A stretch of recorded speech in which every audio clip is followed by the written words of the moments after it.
नमस्कार. मी अश्विन खरे श्री सर्वोत्तम ऑनलाईन मॅगझिनच्या यूट्यूब चॅनलवर पुन्हा एकदा आपले स्वागत करतो. आज दीप अमावास्या, आषाढ महिन्यातली अमावास्या. लिवा साहित्य सेवा समिती इंदूर, मराठी मासिक श्री सर्वोत्तम आणि VS इव्हेंट्स ठाणे यांच्या संयुक्त उपक्रमात आयोजित 1 महिन्याच्या या काव्य मनोरंजनाच्या कार्यक्रमात आजचा हा एक विशेष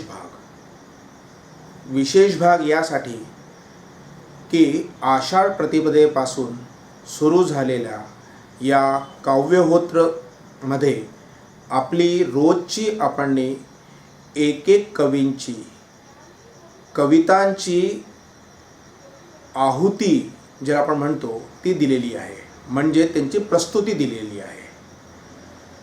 पण आज जे आहे ते असं विशेष की मध्य प्रदेशाच्या 3 मान्यवर कवयित्री आज एका दिवसातच आपल्या रचना सादर करतील.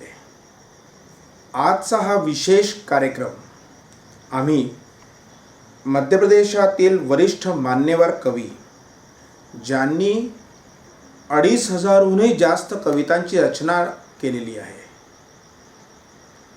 त्यांचे अनेक पुस्तके प्रकाशित आहे. नाट्यलेखनामध्ये आणि अभिनयामध्ये सुद्धा त्यांची आपली एक ख्याती होती. असे भोपाळचे माधव गोपाळ जामदार यांना आम्ही आजचा दिवस अर्पित करीत आहोत. सर्व काव्य रसिकांकडून त्यांना विनम्र अभिवादन. आजच्या या खास काव्य मैफिलीत पहिली प्रस्तुती देण्यासाठी मी आमंत्रित करीत आहोत भोपाळच्या सुप्रसिद्ध कवयित्री, नाट्य आणि अभिनय क्षेत्रामध्ये उत्कृष्ट अभिनय करणाऱ्या निवेदिका, मुलाखतकार अशा हरहुन्नरी व्यक्तिमत्व म्हणजे सुषमा ठाकूर. मी त्यांना आपले 2 रचना सादर करण्यास आमंत्रित करतो. नमस्कार. मी भोपाळहून सुषमा ठाकूर. माझ्या कवितेचं नाव आहे रिमझिम. रिमझिम रिमझिम टिप टिप टिप टिप, पाऊस धारा पिट पिट पिट पिट. पाऊस असतो मंजूळ मारवा, पाऊस असतो मंजूळ मारवा, ओल्या पानात भिजलेला गारवा. पाऊस असतो मंजूळ मारवा, ओल्या पानात भिजलेला गारवा. मुसळधार झाड चिंब पावसाचे, मुसळधार झाड चिंब पावसाचे, चकाकणाऱ्या हिरकणींचे. पावसाचे गाणे तनात मनात, पावसाचे गाणे तनात मनात, फांदीला फुटलेल्या कोवळ्या पानात. पावसाचे गाणे तनात मनात, फांदीला फुटलेल्या कोवळ्या पानात. निळे पक्षी, निळे पक्षी चिंब अंग, गीत ओले गाती पंख. निळे पक्षी चिंब अंग, गीत ओले गाती पंख. अंगावरती फुले शहारा, मनी उत्सवी पाऊस धारा. अंगावरती फुले शहारा, मनी उत्सवी पाऊस धारा. पाऊस धारा, पाऊस धारा. नमस्कार. माझ्या कवितेचं नाव आहे पावसाळा. पावसाळी या नभात, वा दुधाळ चांदण्यात, मनचाफा येत फुलत, गा धुंद गीत रे. मनधुंद नाही भान, दोघांचे प्रेमगान. जळी स्थळी प्रीत फुले, हसरा हा निसर्ग रे. टिप टिप टिप रान भिजत, दव ओल्या गोड मिठीत. हळूहळू मी विरघळते, सावर मज प्रिया रे. पावसाळी या नभात, वा दुधाळ चांदण्यात, मन चाफा येत फुलत, गा धुंद गीत रे. गा धुंद गीत रे, गा धुंद गीत रे. धन्यवाद. वा सुषमाताई, रिमझिम आणि पावसाळा. उद्यापासून सुरू होणारा श्रावण सरीत जसं आपण चिंब भिजून जातो ना, तसंच आपल्या कवितेमध्ये आमचे काव्यरसिकही भिजून गेलेले आहे. पावसाळ्या कवितेवर आपले अभिप्राय व्यक्त करण्यासाठी मी मुंबईच्या ज्येष्ठ साहित्यकार व कवयित्री डॉक्टर निर्मोही फडके यांना मी आमंत्रित करतो. नमस्कार. सध्या ऋतू पावसाचा आहे आणि ऋतू पावसाचा म्हणजे ऋतू कवितांचा. पावसावर कविता केली नाही असा कवी शोधूनही सापडणार नाही. किंबहुना पावसावर कविता करणं हे खरं म्हणजे या कवी मंडळींचं एक प्रकारे एक व्रतच असतं. आणि का असू नये, पाऊस आहेच तसा, असतोच तसा, की ज्याच्यावरती केवळ कवीच नव्हे तर सर्वच कलाकार प्रेम करतात. त्याच्याबद्दल लिहावं, त्याच्यावरती चित्र काढावं, त्याच्याविषयी व्यक्त व्हावं हे सर्वच कलाकारांना वाटत असतं, सामान्य माणसाला वाटत असतं. आणि शेतकऱ्यांपासून सर्वांनाच पाऊस हवाहवासा वाटतो, आबालवृद्धांना तो हवाहवासा वाटतो. एक प्रकारे कलाकारांचा पाऊस हा प्रियकरच आहे. पावसाळ्या ही कविता जी आपण आत्ता ऐकलीत, त्या कवितेतला पाऊस हा अगदी साधा सहज आलेला असा आहे आणि कवितेतल्या नायिकेला तो प्रेमात पाडणार आहे. अल्पाक्षरी अशी ही कविता आहे. पावसाच्या कवितांमध्ये आपोआपच एक गारवा वाहत असतो. तसाच गारवा या कवितेतूनही आपल्यापर्यंत पोहोचतो. हा पाऊस या कवितेतल्या नायिकेच्या मनात तर पाऊस बरसवतोच, पण वाचकांच्या मनातही तो बरसून जातो. कवितेतल्या प्रेयसीला वाटतंय की आपल्या प्रियानं आपल्याला त्याच्या मिठीमध्ये घ्यावं, त्याच्या भिजक्या मिठीमध्ये घ्यावं आणि आपण त्यात विरघळून जावं, मग त्याने आपल्याला सावरावं. लौकिक अर्थाने पाहिलं तर ही अगदी पारंपरिक आणि स्त्रीसुलभ अशी भावना आहे जी या कवितेमध्ये व्यक्त होते. त्याच्यामध्ये दोघांचं प्रेमगान आहे, जळीस्थळी फुलणारी प्रीत आहे, हसरा निसर्ग आहे, चाफा फुलतोय. आणि चाफा हा अर्थातच अनेक कवींना, कवयित्रींना भुलवणारा असा असतोच नेहमी, तसा हा या कवितेतही आलेला आहे. तर पावसामध्ये दिसणारी लहान लहान दृश्य अगदी छोट्याशा स्वरूपामध्ये या कवितेत आपल्यासमोर येतात आणि या कवितेतल्या नायिकेच्या तिचं जे मनन आहे त्या मननामधून आणि चिंतनामधून आपल्यापर्यंत पोहोचतात त्या भावना. अतिशय साधी, सोपी, तरल अशी ही कविता आहे. मी म्हटल्याप्रमाणे अल्पाक्षरी आहे आणि अल्पाक्षरी कवितेतून पोहोचणारा जो भाव आहे किंवा जी भावना आहे ती अतिशय साधेपणाने या कवितेतून आपल्यापर्यंत पोहोचते. धन्यवाद. धन्यवाद डॉक्टर निर्मोही फडके. या खास काव्य संध्येला आपल्या शुभेच्छा देण्याकरता सद्य वास्तव्य ज्यांचं सिंगापूर येथे आहे अशा उत्कृष्ट लेखिका, बालकथा, कविता, नाटुकल्या, रेडिओ विश्वावर मुलाखत आणि सादरीकरण करणाऱ्या अशा मोहना कारखानीस यांनी आपली शुभेच्छा व्यक्त केली आहे. नमस्कार, मी मोहना कारखानीस सिंगापूरहून आपल्या सर्वांशी संवाद साधत आहे.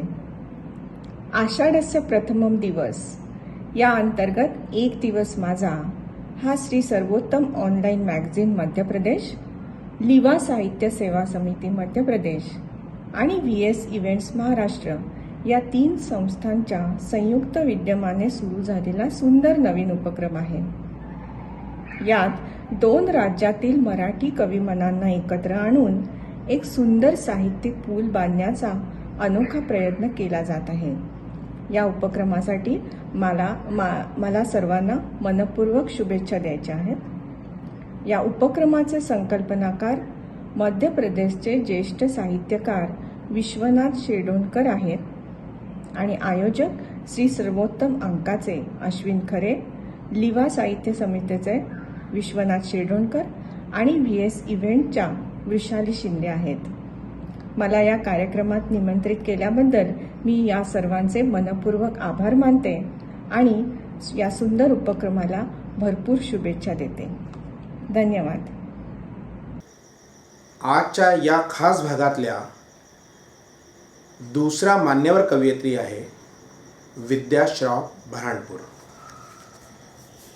साहित्य क्षेत्रामध्ये अनेक विविध पत्रपत्रिकातून लेखन कार्य करणाऱ्या, कथा आणि कविता या दोन्ही विधांमध्ये काम करणाऱ्या, ज्यांची कथासंग्रह आणखीन कवितासंग्रहसुद्धा प्रकाशित आहे, अशा बऱ्हाणपूरच्या विद्या श्रॉफ यांना मी आपली पहिली रचना सादर करण्यास आमंत्रित करतो. नमस्कार, मी बऱ्हाणपूरहून सौ विद्या श्रॉफ. मी आपल्यासमोर एक स्वरचित कविता सादर करीत आहे. कवितेचे शीर्षक आहे आयुष्याचा विचार. आयुष्याचा विचार. आयुष्याचा विचार करायचा कशाला? आयुष्याचा विचार करायचा कशाला? तोच विचार सतत मनात येतोय कशाला? तोच विचार सतत मनात येतोय कशाला? प्रयत्नच फक्त आपल्या हातात आहेत. प्रयत्नच फक्त आपल्या हातात आहेत. देणारा तर तो आहे. देणारा तर तो आहे, मग झुरायचे कशाला? देणारा तर तो आहे, मग झुरायचे कशाला? बरे वाईट होतच राहणार आपणा संगे. बरे वाईट होतच राहणार आपणा संगे. मग भावनांचा बाजार मांडायचा कशाला? मग भावनांचा बाजार मांडायचा कशाला? दगा देणारे असतील, दगा देणारे असतील आपल्या सोबतीला. दगा देणारे असतील आपल्या सोबतीला. कुणासमोर कुणासमोर आपले मन उघडे करायचे कशाला? कुणासमोर आपले मन उघडे करायचे कशाला? सात्विकता आणता येत नाही आचरणात. सात्विकता आणता येत नाही आचरणात. मग संत चरित्र वाचावे कशाला? मग संत चरित्र वाचावे कशाला? माणसातच माणुसकी उरली नाही. अहो, माणसातच माणुसकी उरली नाही. मग हैवानात माणुसकी शोधावी कशाला? मग हैवानात माणुसकी शोधावी कशाला? संस्कारांची राख रांगोळी होत आहे. संस्कारांची राख रांगोळी होत आहे. तरीही तरुणांची मनमानी, तरीही तरुणांची मनमानी सहन करायची कशाला? तरीही तरुणांची मनमानी सहन करायची कशाला? जिव्हाळा, ज्ञान, संस्कार आम्हा हेच तारणार.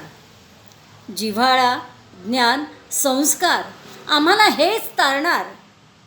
हेच बीज पेरा, हेच बीज पेरा, दुसरा विचार कशाला? हेच बीज पेरा, दुसरा विचार कशाला? दुसरा विचार कशाला?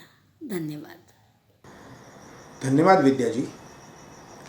यांच्या आयुष्याचा विचार या कवितेवर सिंगापूरहूनच मोहना कारखानीस यांनी आपले विचार व्यक्त केले आहे. ते असे. आयुष्याचा विचार ही कविता मी वाचली.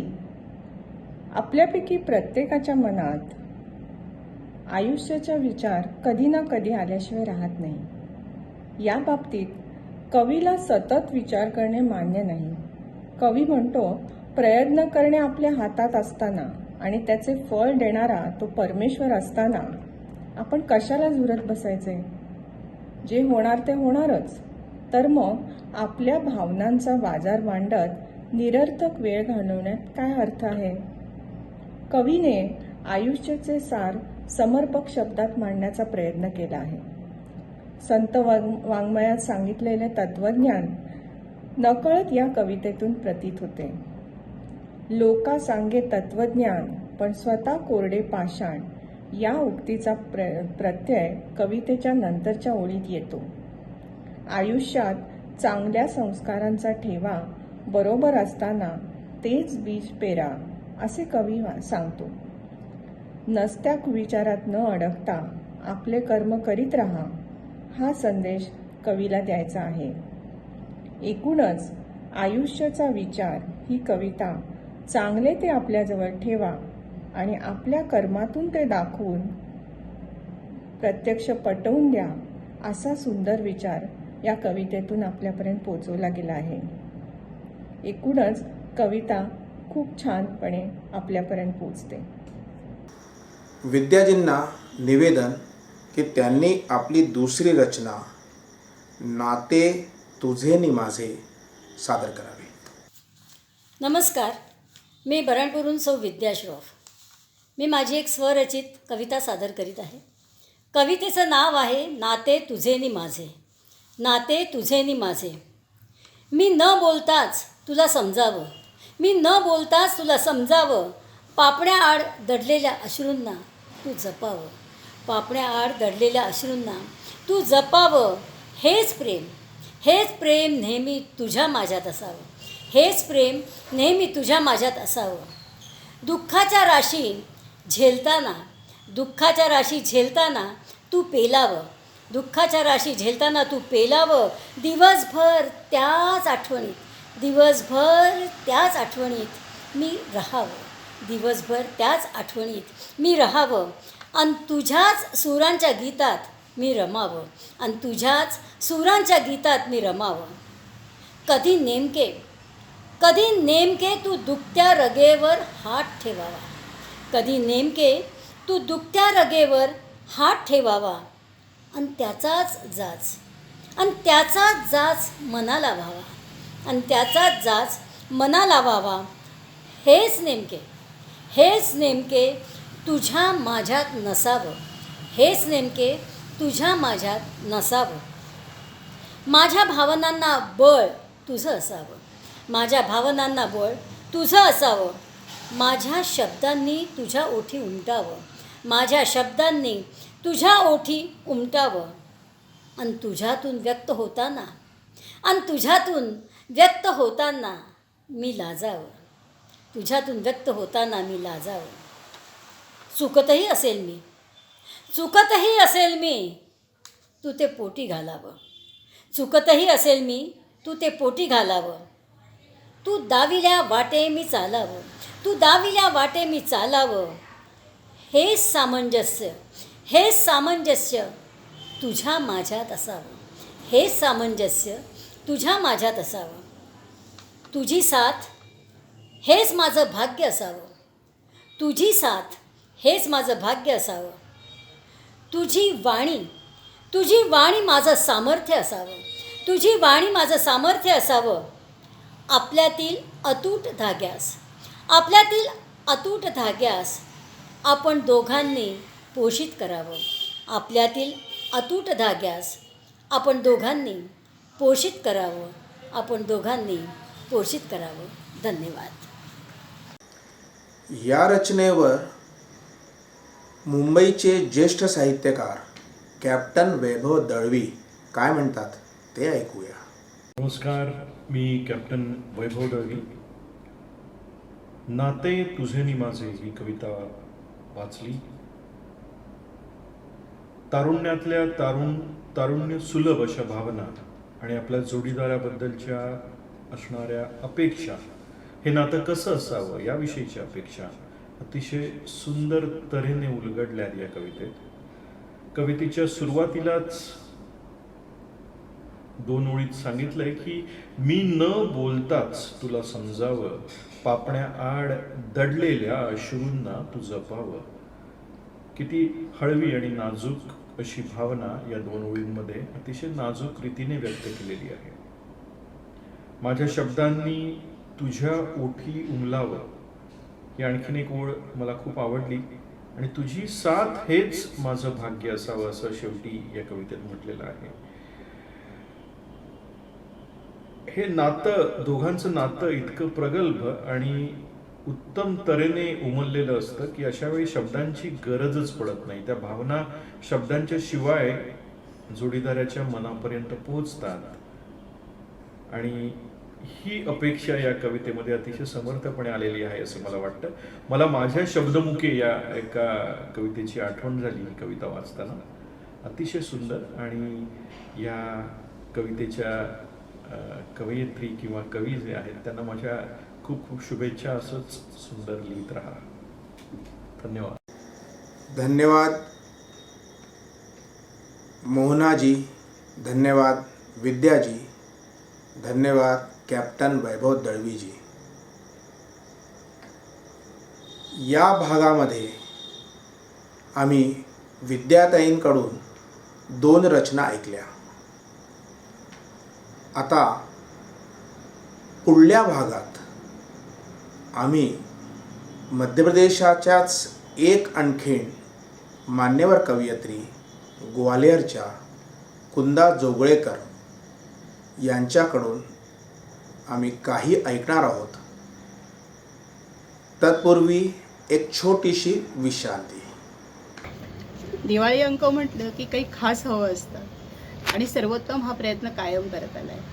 सुरुवातीचे काही वर्ष गेल्यानंतर त्यांनी विशेष विषयांवर अवलंबून असे अंक काढायला सुरुवात केली आणि सगळ्यात विशेष म्हणजे हे गेले 4 वर्ष आम्ही वेगवेगळ्या तत्वांवरचे अंक काढत आहोत. त्याच्यात भूमितत्व झालं, आकाशतत्व आहे, जलतत्व झालं आणि आता नव्या वर्षी मात्र आम्ही करत आहोत वायुतत्वावरील अंक. वाचनालयक अंक राहणार आहे आणि सर्व प्रयत्न असे असणार आहेत की वाचकांना खरंच त्यातून खूप आनंद मिळावा. ग्वाल्हेरच्या साहित्य क्षेत्रातलं एक नाव कुंदा जोगळेकर यांना मी पहिली रचना सादर करण्यास आमंत्रित करतो. नमस्कार, मी कुंदा जोगळेकर ग्वाल्हेरहून सर्व विद्वज्जनांना प्रणाम करून एक कविता सादर करते.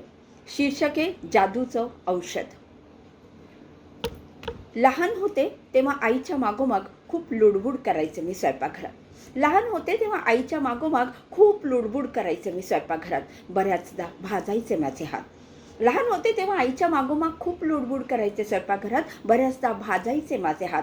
कधी चुलीवर फुगा झालेली पोळी बाबांच्या पानात नेऊन वाढताना, कधी गरम पातेली उचलताना, तर कधी राखीतल्या निखाऱ्याशी खेळत असताना. आग आग व्हायची बोटांची, आग आग व्हायची बोटांची. रडायला यायचं कधी कधी. अशा वेळी कोनाड्यात ठेवलेली शाईनं भरलेली आपली दौत आणून द्यायचे बाबा. बाळ किंचित वेळ हात घाल, बरं वाटेल. अशा वेळी कोनाड्यात ठेवलेली शाईनं भरलेली आपली दौत आणून द्यायचे बाबा. बाळ किंचित वेळ हात घाल, बरं वाटेल. मी पटकन बुडवायची बोटं एकानंतर एक सर्व. आणि खरंच क्षणार्धानंतरच खूप थंड, खूप शांत वाटायचं. अगदी जादूचं औषध लावल्यासारखं. जादूचं औषध म्हणायचो आम्ही त्या शाईच्या दौतीला. पुढे चालूच राहिला कालचक्राच्या दिशेनं वयाचे उंबरठे ओलांडायचा हा प्रवास आणि पोळण्याचा उपक्रम. पुढे चालूच राहिला कालचक्राच्या दिशेनं वयाचे उंबरठे ओलांडायचा हा प्रवास आणि पोळण्याचा उपक्रम.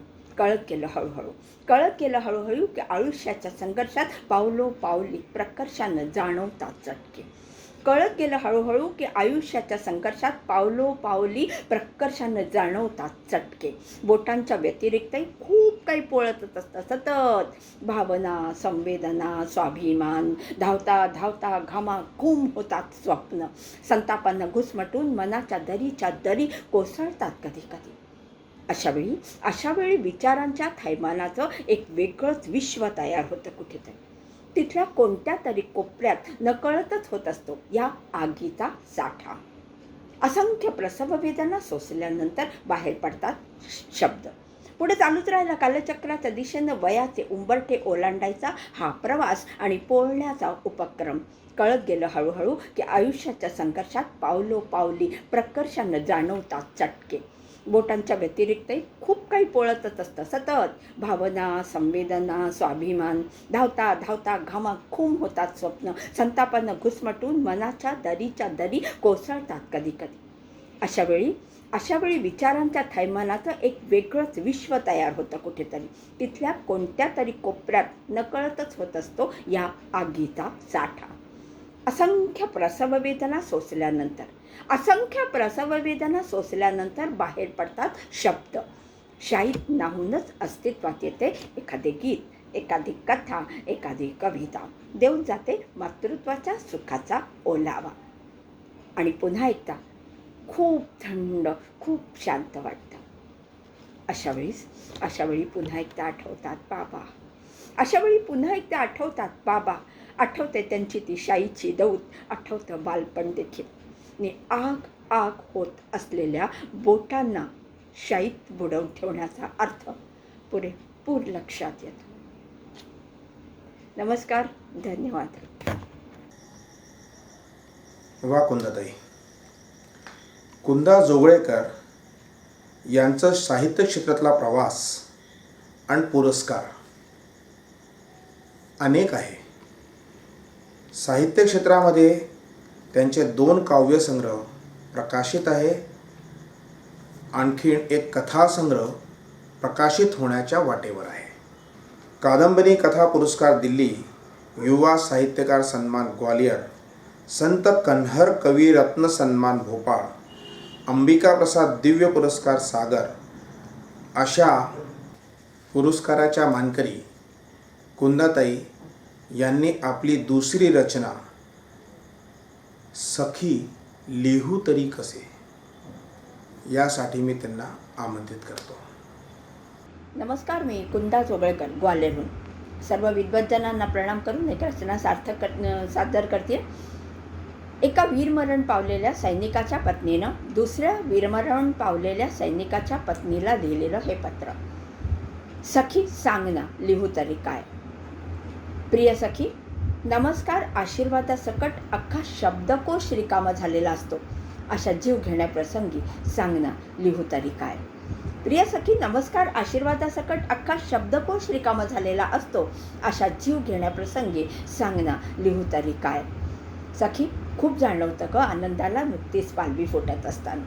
सखी, खूप जाणवत असतं आनंदाला नुकतीच पालवी फुटत असताना शिशीर गळ लागतो तेव्हा. अचानक निसरडी होते बघ पायाखालची जमीन. कोसळून जातं उभं आयुष्य. जागच्या जागी स्वप्नांच्या वाताहतीवर फोपशे ठरतात कानमंत्र देखील. सखी, खूप जाणवतं आनंदाला नुकतीच पालवी फुटत असताना शिशीर गळ लागतं तेव्हा. अचानक निसरडी होते बघ पायाखालची जमीन. कोसळून जातं उभं आयुष्य. जागच्या जागी स्वप्नांच्या वाताहतीवर फोपशे ठरतात कानमंत्र देखील. सखी, मीही तुझ्यासारखीच अशाच एका अग्निपथाची वाट चालू. सखी, मीही तुझ्यासारखीच अशाच एका अग्निपथाची वाट चालू. म्हणून सांगावंसं वाटतं की 7 पावलांचा सोबती जेव्हा अर्ध्यावर हात सोडून निघून जातो ना, तेव्हा हा शापग्रस्त प्रवास कितीही रंगहीन गंधहीन असला तरी खूप जबाबदारीचा ठरतो बघ. सखी, लक्षात असू दे की शूरवीर कधीही मरत नसतो. सखी, लक्षात असू दे शूरवीर कधीही मरत नसतो. तेव्हा फक्त परंपरेचं ओझं म्हणून बाजूला काढून ठेवू नकोस आपली कोणतीही सौभाग्यचिन्ह. त्यांचे दिशानिर्देश ठरतील मैलाचे दगड. सखी, लक्षात असू दे शूरवीर कधीही मरत नसतो म्हणून फक्त परंपरेचं ओझं म्हणून बाजूला काढून ठेवू नकोस आपली कोणतीही सौभाग्यचिन्ह. त्यांचे दिशानिर्देश ठरतील मैलाचे दगड. असू दे किणकिण हातातल्या बांगड्यांची त्या घेतील लक्षवेध तुझ्या चिमुकल्यांच्या कानांचा. सखी, असू दे किणकिण हातातल्या बांगड्यांची त्या घेतील लक्षवेध तुझ्या चिमुकल्यांच्या कानांचा. चकाकुदे भालावर चंद्रकोर तुझ्या एकाकी पाऊल वाटेचा उजेड ठरेल ती. चकाकुदे भालावर चंद्रकोर ती होईल तुझ्या एकाकी पाऊल वाटेचा उजेड. राहू दे गळ्यात मंगळसूत्र नेहमीच अमंगल विनाशक ठरेल ते. सखी माफ कर कालचक्रानं बरंच पुढे ढकललंय स्वतःला. सखी माफ कर पण कालचक्रानं बरंच पुढे ढकललंय स्वतःला. कालचक्रानं बरंच पुढे ढकललाय स्वतःला, शब्दांच्या शोधात मीच मात्र मागे राहिले. विश्वास बाळगून मनात की तू एका शूरवीराची सहधर्मिणी, पदर खोचून उभीही राहिली असशील एव्हानं. ताट असेल तुझी मान, स्वाभिमानाने दमकत असेल चेहरा, आणि तयार असतील पावलं आयुष्यात कोणत्याही अवघड वाटचाली करता. कदाचित गरजही उरली नसेल एव्हाना तुला कुणाच्याही क्षुल्लक सांत्वनांची. सखी माफ कर, कालचक्रानं बरंच पुढे ढकललाय स्वतःला, शब्दांच्या शोधात मीच मात्र मागे राहिले. विश्वास बाळगून मनात की तू एका शूरवीराची सहधर्मिणी, पदर खोचून उभीही राहिली असशील एव्हाना. ताट असेल तुझी मान, स्वाभिमानानं दमकत असेल चेहरा, तयार असतील पावलं आयुष्यातल्या कोणत्याही अवघड वाटचाली करता. आणि कदाचित गरजही उरली नसेल एव्हाना तुला कुणाच्याही क्षुल्लक सांत्वनांची. म्हणून बाजूला ठेवते माझी न उचललेली लेखणी, म्हणून बाजूला ठेवते माझी न उचललेली लेखणी. थांबवते मनाचा गोंधळ आणि माझ्या न लिहिलेल्या शब्दांना मनातल्या मनात उधळून वाट बघते तुझ्या निर्णयाची. सखी माझ्या विचारातून बघ ना, सखी माझ्या विचारातून बघ ना एकदा, बघ की मातृभूमी करता घेतलेला तुझा संकल्प सोनेरी प्रकाशाबरोबर कसा भिरभिरतोय आकाशात. सखी माझ्या विचारातून बघ ना एकदा की मातृभूमी करता घेतलेला तुझा संकल्प कसा सोनेरी प्रकाशाबरोबर भिरभिरतोय आकाशात. मी तुझा निरोप घेऊन निघालेला, नव्यानं उगवलेला एक सुंदर तारा नक्षत्रासारखा चकाकतोय कोणत्याही शब्दकोशा पलीकडे. सखी सांग ना, अशा जीव घेण्या प्रसंगी लिहू तरी काय. नमस्कार, धन्यवाद. ही कविता एक वेगळ्या विश्वात घेऊन गेलेली आहे. या कवितेवर ज्येष्ठ साहित्यकार गौरी कुलकर्णी काय म्हणतात आहे, त्यानंतर गौरी कुलकर्णी यांनी पण आपली एक रचना सादर करावी अशी मी विनंती करतो. नमस्कार. कवितेचं शीर्षक आहे प्रिय सखी. अतिशय भावस्पर्शी अशी ही कविता आहे. थोडक्यात मी पार्श्वभूमी सांगते की एक सैनिकाची पत्नी आहे आणि तिच्या पतीला युद्धामध्ये वीरगती प्राप्त झाली आहे. त्यामुळे साहजिकच दुःखाचा आभाळ तिच्यावर कोसळलेला आहे. आणि अशाच प्रकारे दुसरीसुद्धा एक वीरपत्नी आहे, तर तिलासुद्धा अशाच प्रसंगाला सामोरं जावं लागतं आहे. तर ह्या दुसऱ्या सखीला आपल्या ही पहिली जी सखी आहे ती पत्रातून काही सांगू बघते, आणि हे जे तिचं सांगणं आहे ना, ते सांगणं या कवितेतून उतरलेलं आहे. म्हणजे या कवितेचा विषय मला अगदी वेगळा वाटला आणि तो मनाला भावला आहे. या दोघीजणीही आयुष्याच्या अगदी एकाच वळणावर उभ्या आहेत. दोघींच्याही पतीचं निधन झालेलं आहे, युद्धात ते वीरगती त्यांना प्राप्त झालेली आहे, आणि त्यामुळे सगळीकडं असा अंधार पसरलेला आहे. म्हणजे काहीच क्षण त्यांच्या आयुष्यातले काही क्षण आनंदाचे त्यांच्या वाट्याला आले असतील, पण अनपेक्षितपणे, म्हणजे खरं तर हे त्यांच्या सैनिकाच्या आयुष्यामध्ये खरं तर स्वाभाविक असतं, पण तरी देखील हे जे काही आपल्या पतीचा मृत्यू झालेला आहे ते दोघींनाही तसा तो सहन करणं कठीण आहे. पण तरीसुद्धा ही अंधारानं पसरलेली जी वाट आहे ती वाट चालण्याचा त्या प्रयत्न करत आहेत. आणि जरी आभाळ कोसळलेलं असलं तरी आता ह्यातून मार्ग कशा रीतीनं काढायचा हे त्यांचा प्रयत्न सुरू आहे. पण आता इथून पुढचा जो काही शापग्रस्त असा जो पथ आहे, जो काही प्रवास आहे, तो फार जबाबदारीनं आता पार पाडावा लागणार आहे आपल्याला, हे त्यांच्या लक्षात येतं. आणि ते जे आहे ते खांद्यावर असणारं ओझं जबाबदारीचं फार मोठं आहे. हे ध्यानात आल्यावर ही पहिली सखी दुसऱ्या सखीला त्या दृष्टीनं थोडंसं काही सचेत असं करण्याचा प्रयत्न करत असते.